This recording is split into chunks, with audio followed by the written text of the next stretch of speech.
ચાલો મિત્રો, ગઈકાલે હેક્ઝાગોનલ દ્વિપરિમાણાત્મક સમૃદ્ધ સંકુલન પર બીજું સ્તરમાં આવ્યું હતું ત્યારે કેટલાક છિદ્રો પડે. તો કોઈ કે વોટ્સએપ પર પ્રશ્ન બી કરેલો કે ટેટ્રાહેડ્રલ કે ટેટ્રાગોનલ. જો હેડ્રલ એટલે ફલકીય અને ગોનલ એટલે ખૂણા, બરાબર. તો અહીંયા આપણે છિદ્રોના પડતા ખૂણાને માન નથી આપવાનું, સપાટીને માન આપવાનું છે. એટલે હેક્ઝાગોનલ, ટેટ્રાગોનલ, ઓક્ટાગોનલ આવી, હેડ્રલ, બરાબર. ટેટ્રાહેડ્રલ, ઓક્ટાહેડ્રલ આવી, બરાબર. ચાલો, હવે અત્યારે આજે થોડીક વ્યવસ્થા છે મારી પાસે, તો હું તમને જરા ટી અને ઓ વિશે ફરીથી બતાવી દઉં. જોજો, આ સમાન કદના ગોળા છે, તો ટી કેવી રીતે પડશે, બરાબર. તો એક તળમાં આવી રીતે 3 ગોળાઓ, બરાબર, આવી રીતે 3 ગોળાઓ, બીજા સ્તરનો એની ઉપર 1 ગોળો, બરાબર. આનું કેન્દ્ર બિંદુ ને આ બધાના કેન્દ્ર બિંદુ જો જોડીએ, બરાબર, તો પરફેક્ટ આ વસ્તુ ચતુષ્ફલકીય છિદ્ર આ 4 ગોળાની વચ્ચોવચ્ચ દેખાય, બરાબર. એનાથી ઊંધું પણ આવે, ઉપર 3 ને નીચે 1, જે હું અત્યારે બતાવી નહીં શકું તમને, બરાબર. પણ આ તમારું વચ્ચે પડે એ ચતુષ્ફલકીય છિદ્ર, બરાબર મિત્રો. હવે જોઈએ આપણે કે અષ્ટફલકીય છિદ્ર કેવી રીતે પડશે. બધી બાજુથી ફેરવીને બતાવી દઈશ. આ 2 છે, તો એની વચ્ચે 1, આગળ 2 ગોઠવો પડીને, આ બાજુથી યસ, પડીને, બરાબર. આ 3 વત્તા 3 જોઈ શકો, બરાબર. હવે આપણે વાત થઈ કે 2 ને 2 સામસામે ના લેવાના, આ 2 અને નીચેના 2, એટલે ચોરસ ફલક થયું. એની ઉપરનો 1 એ 4 ફલક પડે, એની નીચેનો 1 એ બીજા 4 ફલક, બરાબર છે. તો આ થયું તમારું ઓ, જે 2 ટાઈપના. આ ત્રિકોણ આવું પણ હોય અથવા આવું હોય, તો અહીંયા 1 અને અહીંયા 2, બરાબર છે. હવે તમારા સિલેબસમાં ન હોય એવું એક ક્યુબિક છિદ્રની વાત ન કરી, બરાબર. એ કેવી રીતે થાય જોજો. તો કે એક તળના 4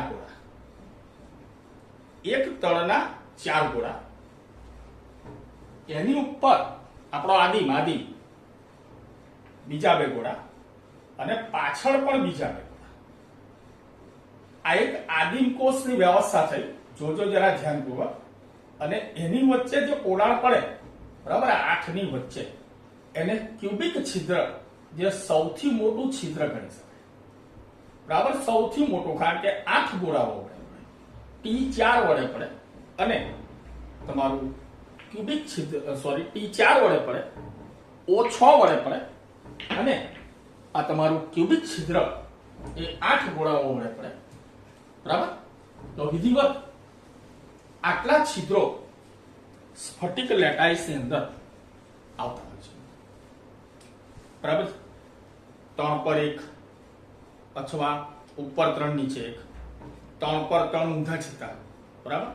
આ ટાઈપના હોઈ શકે, અથવા આ ટાઈપના હોઈ શકે, બરાબર.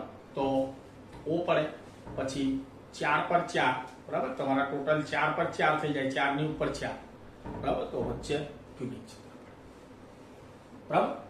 હવે આજે આપણે કાલ્પનિક રજૂઆત કરવી પડશે, કારણ કે આજની વાતમાં 3 ડાયમેન્શનની બિલકુલ જરૂર પડે. હવે આપણે ગઈકાલે જે 2 લેયર મારેલા, બરાબર, ગઈકાલે જે 2 લેયર મારેલા એના પર આપણે ત્રીજું લેયર મારવા જઈ રહ્યા છે, બરાબર. અને ત્રીજું લેયર જો મારવા જઈશું તો 2 પ્રકારની વ્યવસ્થાઓ બીજી ઊભી થાય છે, બરાબર. 2 પ્રકારની વ્યવસ્થાઓ બીજી ઊભી થાય છે, એટલે એને આપણે ધ્યાનમાં લઈશું. આખી ડિટેલ આપીશ, સેટ પણ ચિંતા ના કરતા. આજે 2 ગોઠવણો છે, એમાંથી એક બી થાય તોય ભલે. આ ગેરસમજ થવી જ ના જોઈએ. જો આમાં સમજણ નહીં પડી તો મતલબ કોઈ નહીં, માર્ક તો કોઈ કારણસર આવી જાય, એવું થોડું છે. નોલેજ ક્યાં છે? ચાલો, હવે ત્રીજું સ્તર જે મારવું છે એ આવી રીતે કે પ્રથમ સ્તરમાં જે ટી પડેલા છે એ ટી ને ઢાંકતી રચના કરવાની છે. ટી ઢંકાઈ જવા છે. હવે જો જમીન પર હોય તો અડધા ટી નીચે હોય ને અડધા ઉપર હોય, એટલે નીચેનાને છોડો. જે ઉપલા ટી છે એ ટી પર જ એક ગોળો આવી જાય, બરાબર. એવી રીતે તમારે ત્રીજું સ્તર મારવાનું છે. તો એના માટે તમે તમારી આ મૂળભૂત આ આકૃતિ પર જશો. આ આકૃતિ પર જશો, અહીંયા ધ્યાન રાખજો તમે, બરાબર, કે જો તમારું ટી પડે, આ એક ગોળો નીચે, ચાલો, એની ઉપર આ રીતે 3 આ ટી પડ્યું. જો તમારે આ ટી ને આ એક ગોળો એ નીચેનું સ્તર છે, ઉપર 3 ગોળા લગાડ્યા ને, બરાબર, એ ઉપલું સ્તર છે, ધ્યાન રાખજો, બરાબર. એટલે ખરેખર ઉપરથી જોશો તો તમને આટલો એરિયા દેખાશે, બસ, બરાબર. બાકીનો આ ગોળાનો ભાગ આ 3 ગોળાની નીચે લગભગ ઢંકાઈ જશે. ઓકે. હવે જો તમારે આ ટી ને ઢાંકવું હોય તો આ ગોળો જે નીચેના સ્તરનો છે એના ઉપર એના જેવો જ બીજો ગોળો તમારે મૂકવો પડે, તો તમારું ટી કમ્પ્લીટ ઢંકાઈ જાય, બરાબર.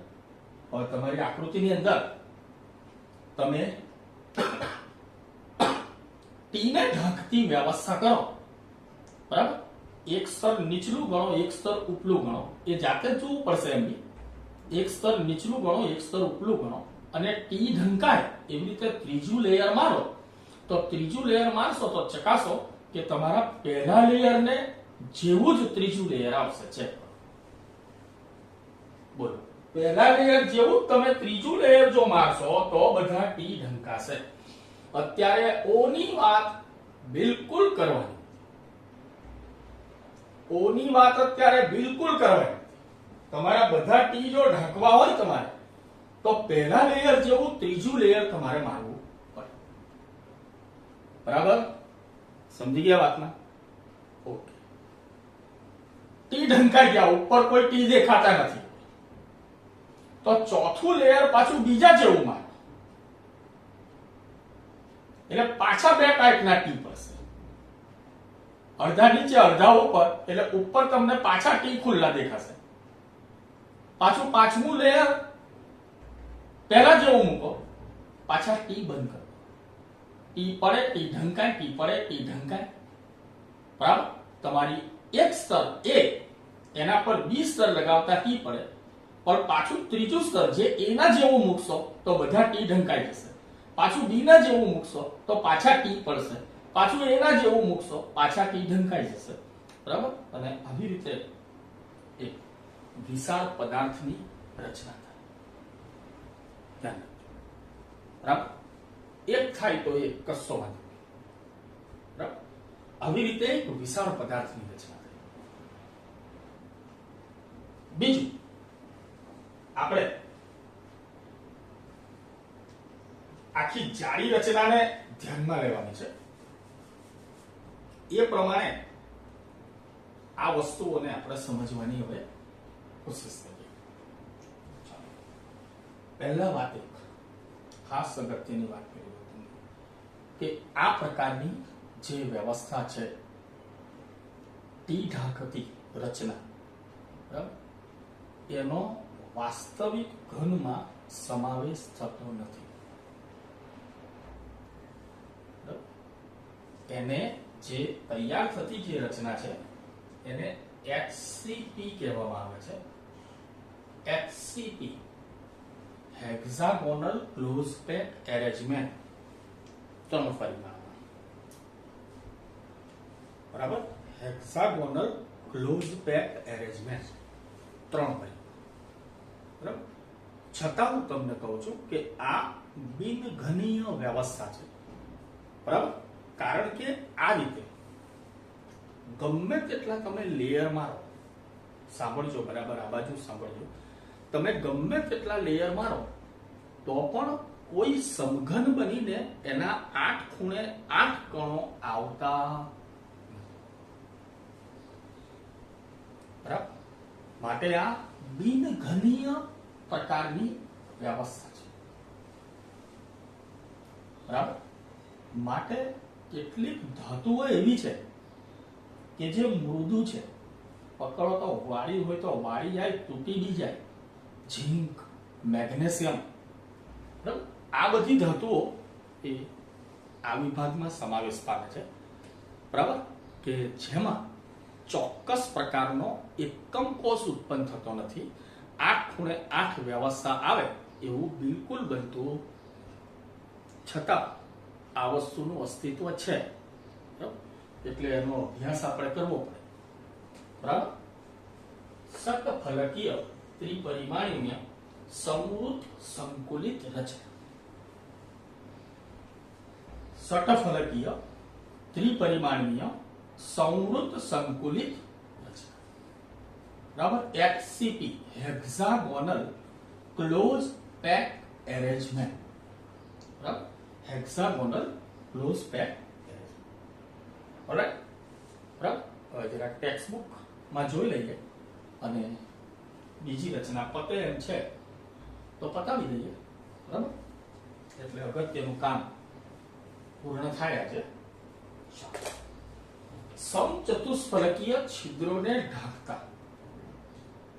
બીજા સ્તરના સમચતુષ્ફલકીય છિદ્રો ત્રીજા સ્તરના ગોળાઓ વડે ઢંકાઈ જાય. આ બાબતમાં ત્રીજા સ્તરના ગોળા પ્રથમ સ્તરના ગોળાઓ સાથે બરોબર રીતે ગોઠવાય. પહેલા મુજબ ત્રીજું સ્તર ગોઠવાય તો બધા પડેલા ટી ઢંકાય. ગોળાની ભાત એકાંતરે પુનરાવર્તિત થાય. પહેલું સ્તર, બીજું સ્તર, ત્રીજું પહેલા જેવું, એટલે પુનરાવર્તન છે. ત્રીજા સ્તરે પહેલા સ્તરનું પુનરાવર્તન. આ ભાગ એબી તરીકે ઓળખાય. સ્તર એ, સ્તર બી, પાછું સ્તર એ, પાછું સ્તર એબી તરીકે ઓળખાય. આ રચના hexagonal close pack, HCP hexagonal close pack રચના કહેવાય. આ પ્રકારની પરમાણુની ગોઠવણ મેગ્નેશિયમ અને ઝિંક જેવી ધાતુઓમાં જો, બરાબર. તમારે ટેક્સ્ટ બુકમાં શોર્ટ નોટની આગળ લખવું હોય તો લખી શકો કે તેઓ બિનઘનીય એકમ કોષ.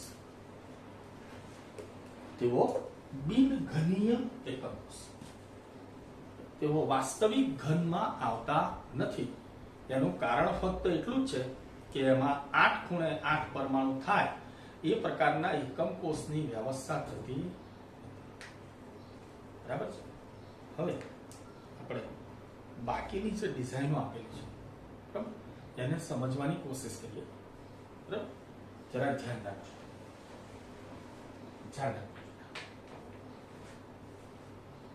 તમારે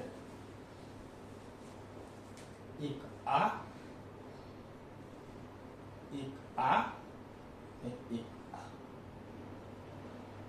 ત્રણ વ્યવસ્થા હેક્સાગોનલની છે. એની વાત તો છોડજો, માં કઈ કામ જ નથી, એમાં કઈ કામ નથી. ચાલો આ આકૃતિ પર આવો અને હું કહું એ પ્રમાણેનું ઓબ્ઝર્વેશન જો.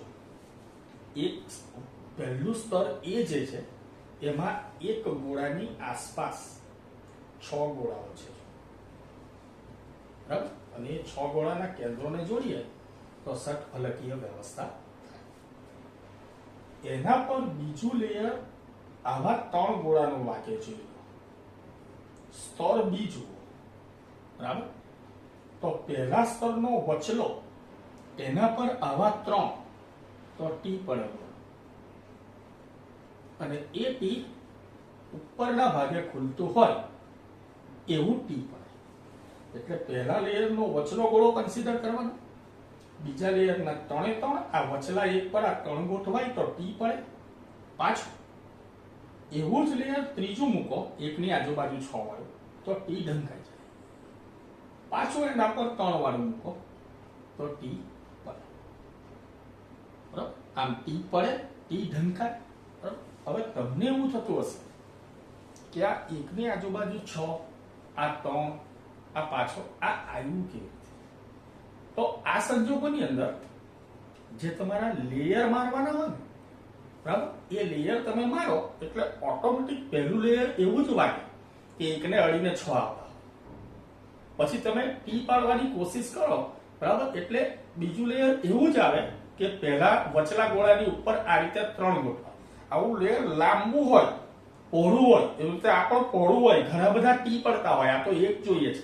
પાછા ઘણા આ લેયર બહુ મોટું વિશાળ હોય, એના વડે પાછું બધા ટી ઢાંકો, ટી પડે, ટી ઢાંકો, ટી પડે, ટી ઢાંકો.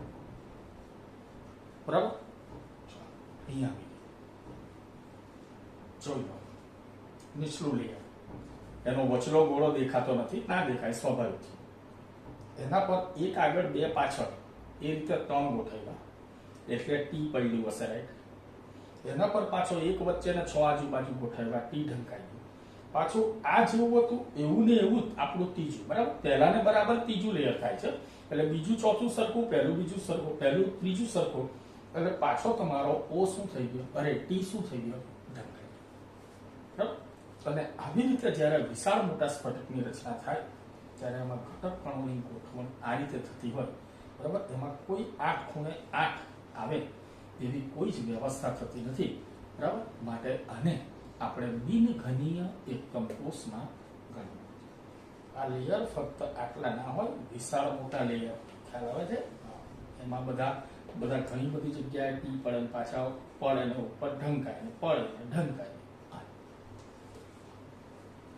બરાબર છે. તો આ રીતે આપણે ત્રીજું સ્તર મારવાની પ્રથમ રીત પૂર્ણ કરીએ છીએ. ધ્યાનમાં લેવો પડશે, કારણ કે એ પ્રકારના ઉદાહરણો અસ્તિત્વમાં છે, ભલે એ બિનઘનીય છે. બરાબર, જે બધી મૃદુ ધાતુઓ આવે, મૃદુ ધાતુઓ, બરાબર, એ આ વિભાગના મેગ્નેશિયમ, ઝીંક, બરાબર, બીજી ઘણી બધી અલગ અલગ સ્ટેનસ, અલગ, બરાબર, એ બધી આ વિભાગમાં છે. ચાલો હવે આજની છેલ્લી વાત સોલિડ જ છે, ધ્યાન રાખજો. કદાચ આજે હું આગળ ન વધું, આજે આપણી રચનાઓને પૂર્ણ કરવાની વાત આપણે કરી નાખીએ. હવે પાછા આના પર મૂળ પર પાછા આવજો, બરાબર, મૂળ પર પાછા આવજો. અને હવે ટીને ભૂલી જાઓ, ટીને ભૂલી જાઓ. હવે ઓ તરફ ધ્યાન કરો, જેટલા ઓ પડે છે એના તરફ ખાલી ધ્યાન કરો, અને ઓ ઢંકાય એવી રીતે ત્રીજું લેયર મારવાની કોશિશ કરો. ઓ ઢંકાય એવી રીતે ત્રીજું લેયર મારવાની કોશિશ કરો.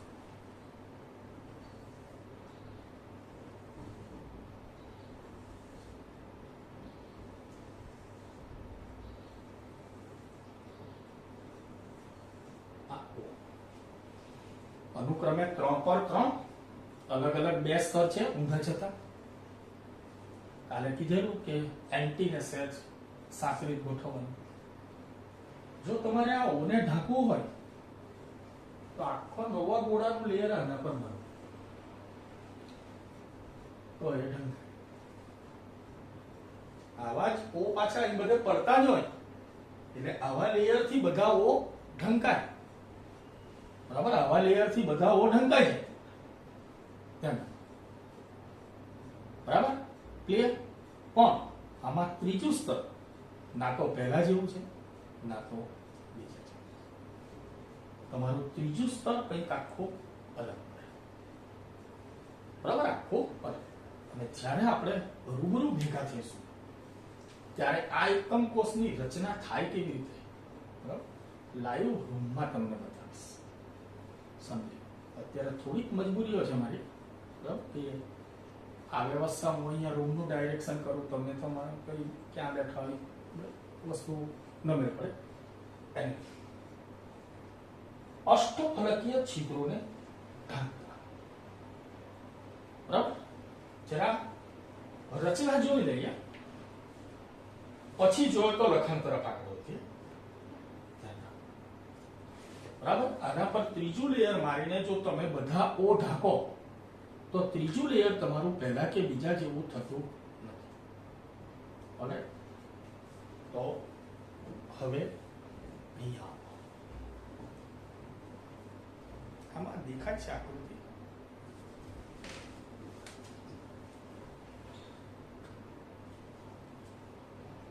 હવે અહીંયા આવો.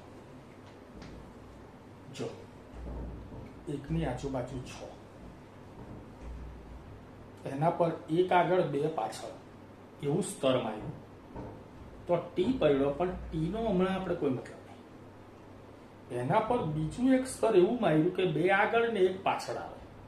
એ જો ફિટ થાય તો આ બેની વચ્ચે ઓ પડે અને નીચેથી આ ગોળા દ્વારા એ ઓ ઢંકાઈ જાય અને પાછું એકની આજુબાજુ 6 એ રીતે આમ ગોઠવો એટલે ઉપરથી પણ આ. એટલે એમ જો ગણવું હોય આપણે કે ઓ પડે ને ઢંકાય તો ખરેખર છે ને આને એ ના કહેવું જોઈએ, આને સ્તર એ ના કહેવું જોઈએ, આને એ કહેવું જોઈએ, આને બી કહેવું જોઈએ. એટલે હું પડ્યું ઓ પડ્યું, પછી આને તમે સી કહો કે ઉપરથી ઓ ઢંકાય, બરાબર. એટલે આજે એક સ્ટેપ નીચે વધારે ખેંચી લીધેલું છે. તે છતાં બી આને એબીસી કહો, કોઈ પ્રોબ્લેમ કોઈ નથી, બરાબર. પણ સમજણ માટે આ એ બી અને આ સી હોય તો એ વધારે સુટેબલ બની શકે, બરાબર. આ રીતે ઓ પડે અને ઢંકાય. ઓલરાઈટ, અહીંયા આવી જાઓ, અહીંયા આ છે ફીટ એરેન્જમેન્ટ છે અહીંયા. બસ એકની આજુબાજુ 6, આગળ એક ને પાછળ 2 જે નથી બતાવ્યા, પછી આગળ 2 ને પાછળ 1 જે પાછળ 1 નથી બતાવ્યો. એટલે આ બે લેયર વચ્ચે ઓ પડ્યું, પાછું આનો વચલો એક ને આજુબાજુના 6 વડે એ ઓ ઢંકાય. Okay final. પણ આવા ઘણા મોટા મોટા સ્તરો હોય. કઈ આ તો ખાલી એક વ્યવસ્થા છે.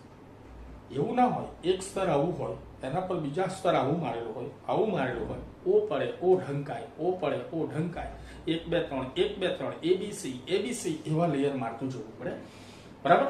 તો જો વિશાળ મોટી રચના હોય તો આ રચનાની અંદર ઓટોમેટિકલી કોઈક લેયરના 4 ખૂણે 4, નીચે બીજા કોઈ લેયરના 4 ખૂણે 4, બરાબર. આ જ લેયરનો ફલકની મધ્યમાં, આ જ લેયરનો ફલકની મધ્યમાં, આગલાનો ફલકની મધ્યમાં, આ બાજુનો ફલકની મધ્યમાં, આ બાજુનો ફલકની મધ્યમાં અને પાછળવાળાના ફલકની મધ્યમાં કુદરતી રીતે ગોઠવણ થઈ જતી હોય છે, બરાબર. આ ધ્યાન રાખજો. અને આ આપણો બને છે ફલક કેન્દ્રિત ઘન, બરાબર. માટે એને આપણે ફેસ સેન્ટર ક્યુબિક પાછળ બીજું આવું નામ આપેલું હશે, સોરી સીસીપી, બરાબર. અત્યારે સીસીપી સ્વીકારી લેજો.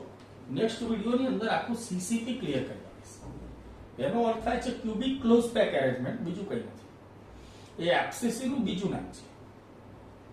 એ એફસીસી નું બીજું નામ છે, પણ એ બીજું નામ એમ નહીં, એમાં હું તફાવત છે એ હું તમને નેક્સ્ટ વિડીયોમાં બતાવીશ, બરાબર. આજે ચાલો હવે જરા ટેક્સ્ટ બુક શબ્દો લખાણ બીજું સ્તર ત્રીજું સ્તર બીજા સ્તર પર એવી રીતે ગોઠવવામાં આવે કે જેથી ગોળા અષ્ટફલકીય છિદ્રને ઢાંકે. આ રીતે ગોઠવવામાં આવે ત્યારે ત્રીજા સ્તરના ગોળાઓ પ્રથમ સ્તર અથવા દ્વિતીય સ્તરના ગોળાઓ પર યોગ્ય રીતે ગોઠવાતા નથી. ત્રીજું સ્તર અલગ પડી જાય. આ ગોઠવણીને સી લેયર કહીએ આપણે. તો માત્ર જ્યારે ચોથું સ્તર ગોઠવવામાં આવે તો એ પાછું કોની જેવું હશે? એ જેવું. ચોથું સ્તર ગોઠવવામાં આવે ત્યારે ગોળાઓ આકૃતિમાં દર્શાવ્યા પ્રમાણે પહેલા સ્તરના ગોળાઓ પર બરાબર રીતે ગોઠવાય. સ્તરની આ બાબત આ સિસ્ટમને ભાતને એબીસી કહેવાય. પ્રમાણે લખવામાં આવે. આ રચનાને સમઘનીય સંવૃત સંકુલિત cubic close packed arrangement CCP પણ. હવે હું તફાવત આપીશ તમને કે એફસીસી અને સીસીપી માં જે નાનો ફેર છે તે શું છે. તમે એફસીસી ને સીસીપી કહી શકો, શંકા કોઈ નથી, પણ આ માઇનોર તફાવત કોઈ જાણતું નહીં હોય કે સીસીપી ને એફસીસી માં શું ફેર છે નાનો. ચાલો, કોપર અને સિલ્વર જેવી ધાતુઓ એ આ રીતે સ્તર. કોપર અને સિલ્વર, તાંબુ, ચાંદી, બરાબર છે. આ પ્રકારના સંવૃત સંકુલન ખૂબ જ સક્ષમ છે અને સ્ફટિકમાં 74% અવકાશ ભરી દે છે. એક એકમ કોષમાં એટલા બધા પરમાણુઓની એરિયા આવી જાય કે ટોટલ એરિયા 100% હોય ને એમાં 74% એરિયા ગોળાઓ દ્વારા રોકાય. માત્ર 26% એરિયા ખુલ્લો એકમ કોષ. એની ગણતરી પણ છે આપણા સિલેબસમાં. લગભગ નેક્સ્ટ વિડિયોથી આપણે ગણતરી તરફ જ આગળ વધવાનું છે. ચાલો, સંપર્કમાં હોય અને દરેક ગોળો ગમે તે દરેક ગોળો પર ગોળાઓના સંપર્કમાં હોય. આમ આ બંને રચનામાં સંવર્ગ આ કેમ કે બહાર થાય. બરાબર. ચાલો, સંવર્ગ કેવી રીતે બહાર થાય એ સમજી લો. બંને એફસીપી જે બિનઘનીય છે તે અને એફસીસી જે કાયદેસર તમારો એકમ કોષ બને છે તે એમાં સંવર્ગાંક 12 થાય. આ કેવી રીતે? એકની આજુબાજુ પેલા 6 પકડો, બરાબર? એટલે 6 આયડા સીધા એના પર 3 મૂકો, વચેલાને બીજા 3 આયડા, 6 ને 3 9, નીચેથી 3 પકડો, બરાબર? 3 ને 3, 6 ને 3, 9 ને 3, 6 3, બરાબર? હવે સાંભળી લો, ખાલી આટલો જ ફેર છે. એક આજુબાજુ 6. ઓકે. ઉપર નીચેના લેયર જો બે સરખા લેવલના જ હોય તો ટી ઢંકાય. આ એફસીપી. ઓકે. એક આજુબાજુ 6. ઉપરનું લેયર આવું હોય તો નીચેનું એનથી ઊંધું હોય. બરાબર? તો એ કઈ તમારી એફસીસી. બરાબર? પછી લેયર આના પર બીજું 3 નું ઊંધું વાગે એટલે ઓ પડે, ઢંકાય. ઓ, બરાબર? આટલું આજે તૈયાર કરો.